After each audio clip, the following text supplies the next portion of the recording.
Local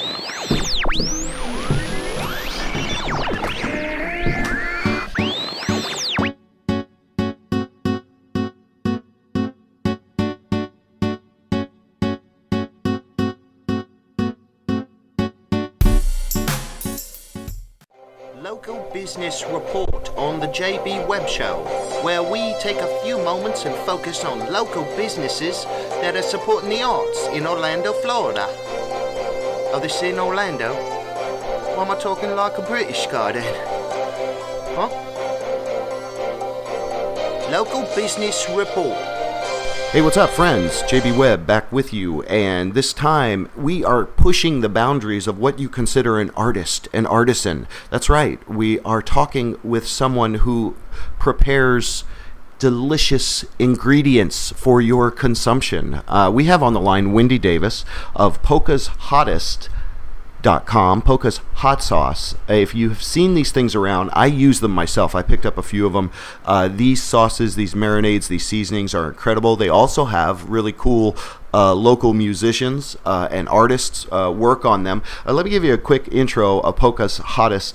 From the website, Polka's Hottest creates custom sauces inspired by local bands and artists using the freshest, locally grown ingredients. A portion of every sale is donated to musically centered nonprofit organizations within Central Florida. And we have Wendy Davis on the line who we're going to chat with. Thank you so much for being on the call, Wendy. How are you doing today?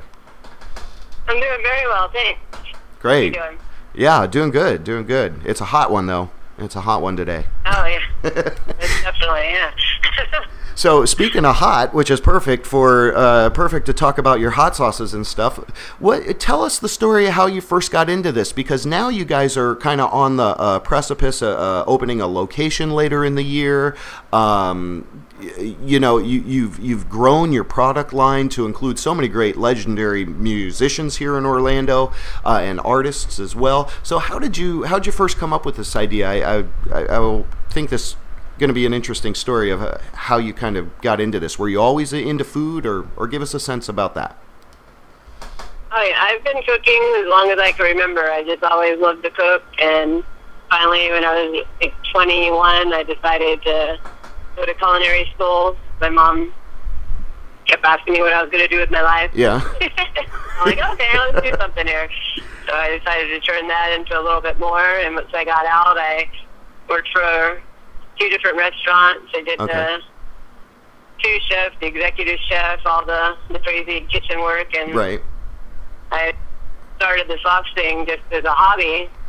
My husband's in a band, and I've got a lot of friends that are in awesome bands around town, and I wanted to give them something. I'm like, how can I use what I do and give them a unique merchandise item?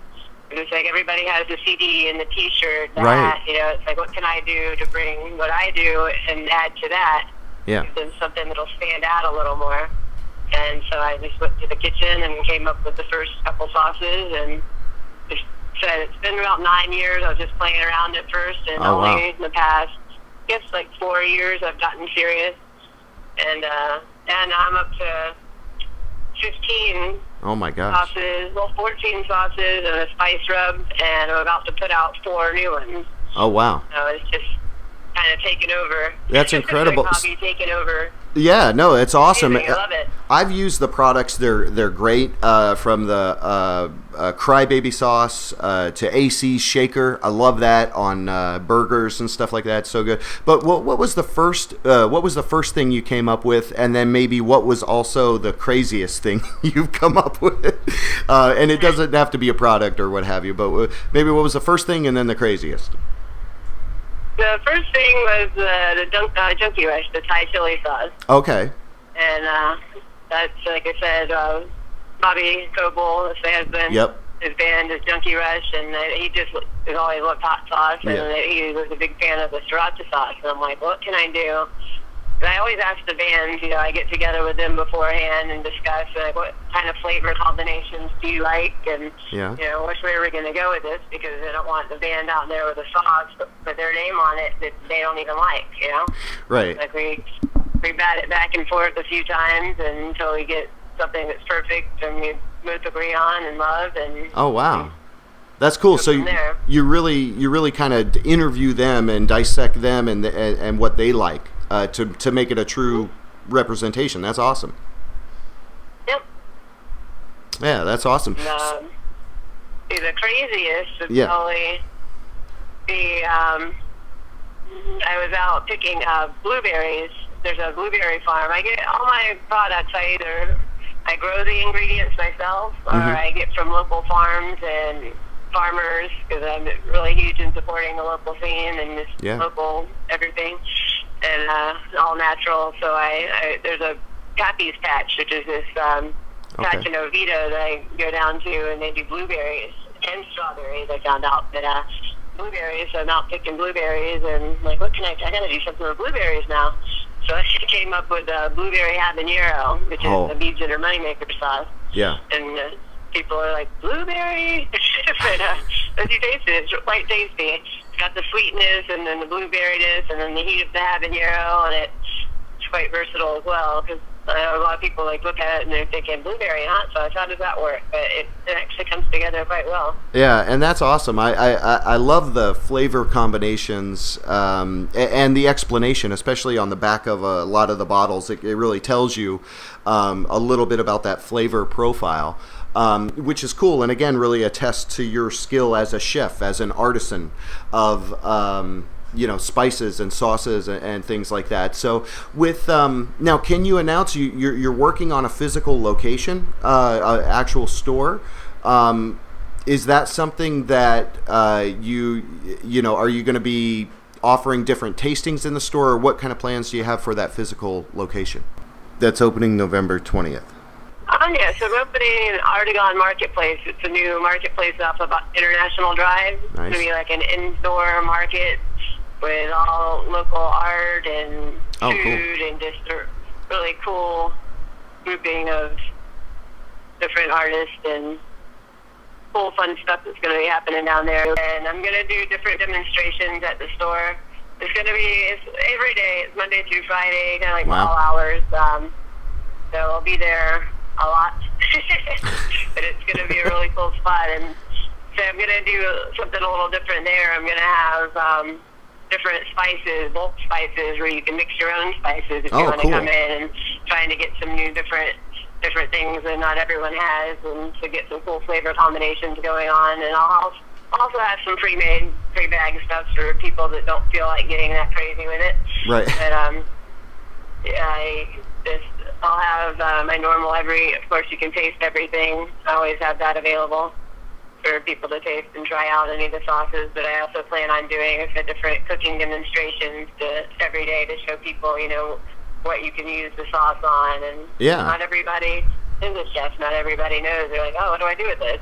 I do a cook-off every year, and after the cook-off, I take the recipes from the cook-off and then some other recipes family favorites that I do around the house, and I put together a cookbook. Oh, wow. And with every purchase, I give a card that gives a digital download to that cookbook.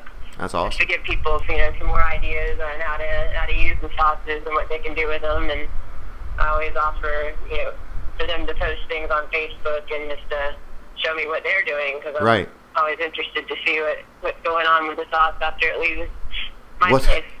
What's the craziest thing you've seen somebody use it in? I mean, maybe besides just from drinking, using it straight, or have you seen somebody use it in a cocktail, or what's the craziest application you've seen somebody use? Yeah, I have a friend that does the blueberry jam sauce with vodka and cranberry. Wow. Oh, wow. And that'll kick you. One of the cook-off recipes this year was actually a Bloody Mary that used a couple of the Thomas Lynn sauce. Yeah. And I can't remember. There was another one of the sauces that was put in there. It might have been the super villain roasted garlic and cumin. That was nice mix as well. And I mean, I've had people tell me they just put it on ice cream. I'm like, ice cream? Okay. That's a little unusual. I could see maybe the blueberry, but so you guys have done a lot of work You've done some different work too. You're always there for charities and different things. And I noticed through your website you do have a special kind of a way for people to work with you for fundraisers and things like that. So share a little bit about that with us if you could, and then we'll kind of direct people to the best way that they can go get some of your fantastic sauces or seasonings. Okay, yeah, with the fundraiser, I have a friend that is a school teacher in Orlando, and we got together with her a couple years ago. We had the idea to let the students design their own label. They picked four of the different sauces, and because a lot of the funding is getting cut in the arts and music departments in schools, and I think that's horrible. And so in order to raise funds for them in the art and music classes, in the art classes, they have a little hunt for the students to design their own labels, and they pick the four winners, and those that artwork goes on the label. Oh, wow. And they actually, they get the sauces and they get the little forms, and they go out kind of like the Girl Scout cookies. Yeah. And they go and sell the different sauces, and I split that right down the middle, and you get to use that directly for whatever they want to use it for their art department or music department or whatever the school decides, or the department. So. That's such a cool idea, and it's encouraging to hear that you're doing something very good for the community, as well as using all local ingredients and things like that. So that's awesome to hear. And I'll throw people over to pocashottest.com. I'll spell that for you: POCAS hottest.com. That's the kind of primary link where you can find out about this cool organization founded by one of Orlando's, let's say, very creative artisans that you may or may not have known about it. It's Wendy Davis. It's who we're speaking with, founder and head chef over at Pocas Hottest. I want to thank you, Wendy, so much for being on the call. Working with little kids, was it hard for them? Did they like the hot sauce as little kids? What was your experience with that? They did. Some of them really did like it. Really? Yeah, it was great. Yeah. See, I just think they'd be like. That is having to pick which piece of artwork, because they all get so into it. It's so cool to see them all working and really trying to put forth their all to try and win this label contest. And the hardest part, I'm like, I can't do the judging. That's the one thing I just want to do. So I let the teachers go ahead and do that, because I'm like, I just can't decide which one. They're all so wonderful. That's cool. Well, I love it, man. You're doing such great things in the community. We want to encourage people to go check out pocashottest.com. Go up to Wendy, go up to whoever's running the booth at different events all across Orlando. The Facebook page is available. We'll throw that up there as well. And we just want to encourage you, Wendy, keep on doing the great work you're doing. It's awesome. Oh, thank you so much. You're welcome. We're speaking with Wendy Davis, founder, head chef over at pocashottest.com. I'm JB Webb. You're participating in WJBW. Go to WJBWnetworks.com if you want to learn more about what we do. We're closing in at the end of the series, and we'll see you the next time. Cheers.